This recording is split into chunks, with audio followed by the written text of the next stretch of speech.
Olá, adoradores! Este é o canal Bendito, eu sou Elza Mouraria e nós estamos caminhando para a reta final do livro 3 da nossa série 150 Dias de Louvor e Adoração no livro de Salmos. O título do salmo de hoje é Ao Mestre do Canto sobre Gittite, salmo para os filhos de Corá. Esses filhos de Corá eram levitas da família de Coate, filho de Levi.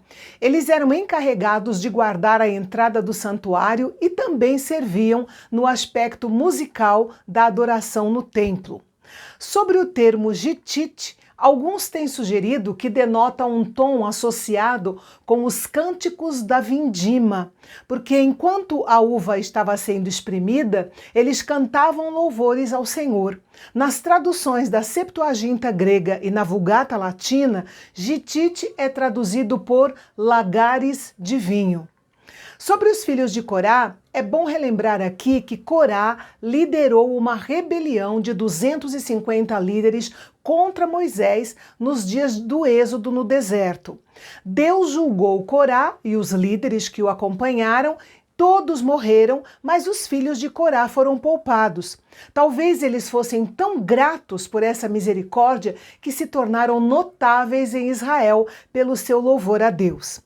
Se o Salmo 23 é o mais popular, o Salmo 103 o mais alegre, o Salmo 119 o mais profundo e o 51 o mais queixoso, o Salmo 84 tem o direito de ser chamado de a pérola dos salmos, como disse Charles Spurgeon, e um dos mais doces dos salmos da paz.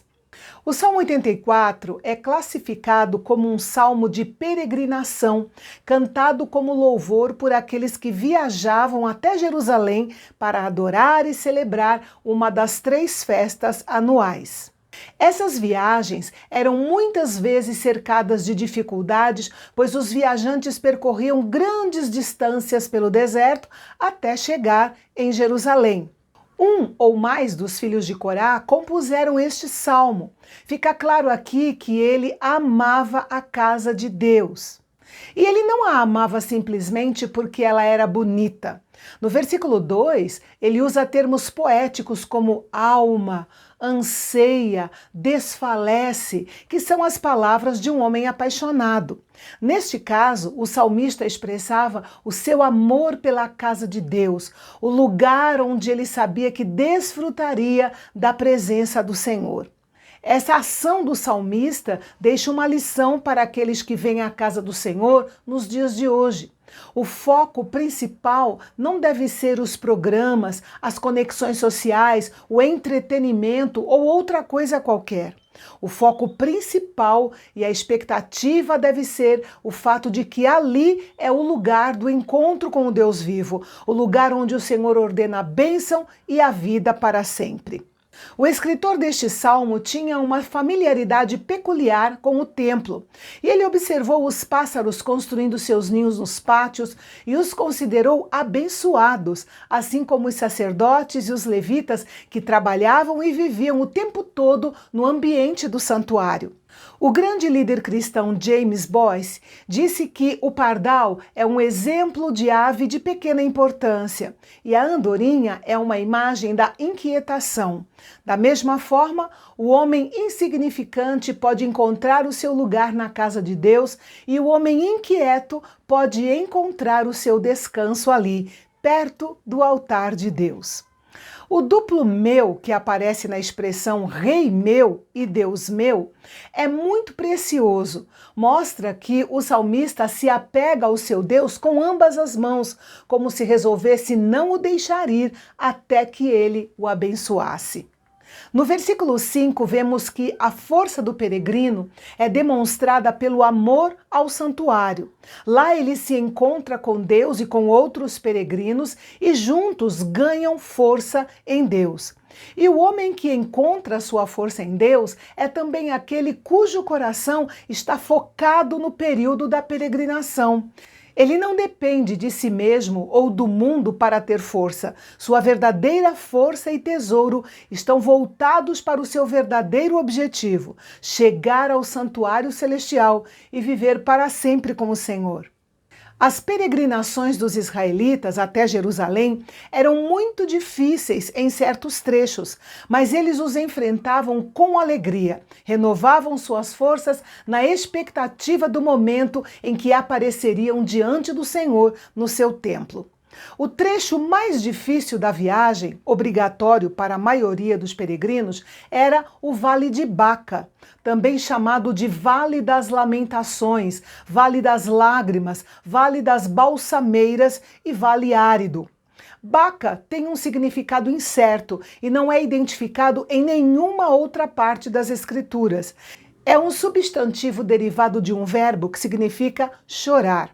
O fato é que o Vale de Baca acabou sendo o nome dado a qualquer lugar difícil e doloroso da vida.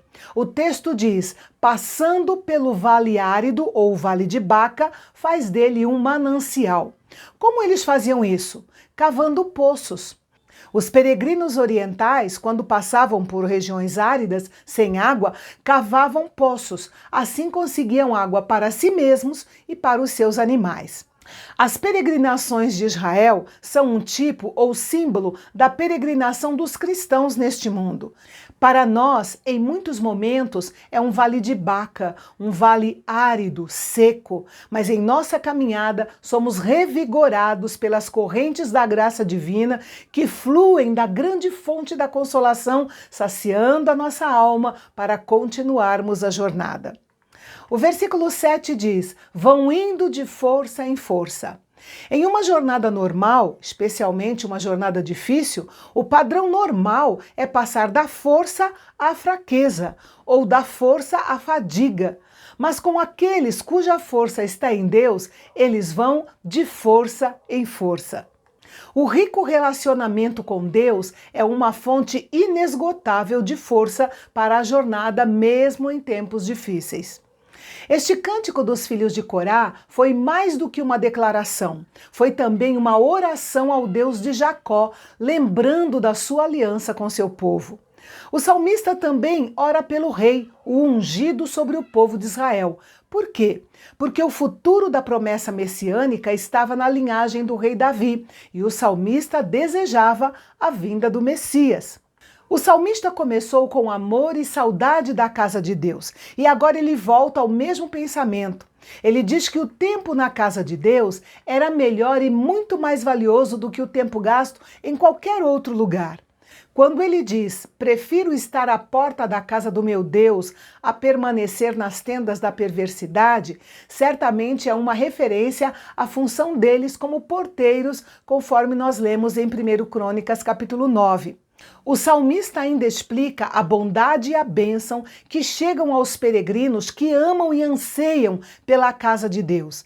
Eles recebem sua generosa graça e sua glória. Este é o único lugar na Bíblia onde Deus é explicitamente chamado de sol.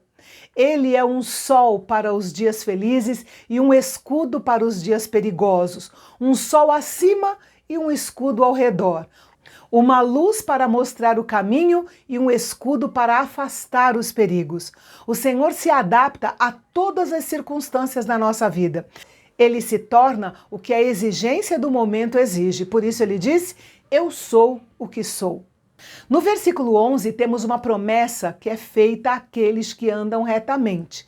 Eles receberão todas as coisas boas que Deus tem para eles. A natureza desta promessa é apropriada à antiga aliança, onde Deus prometeu bênçãos para a obediência e maldições para a desobediência.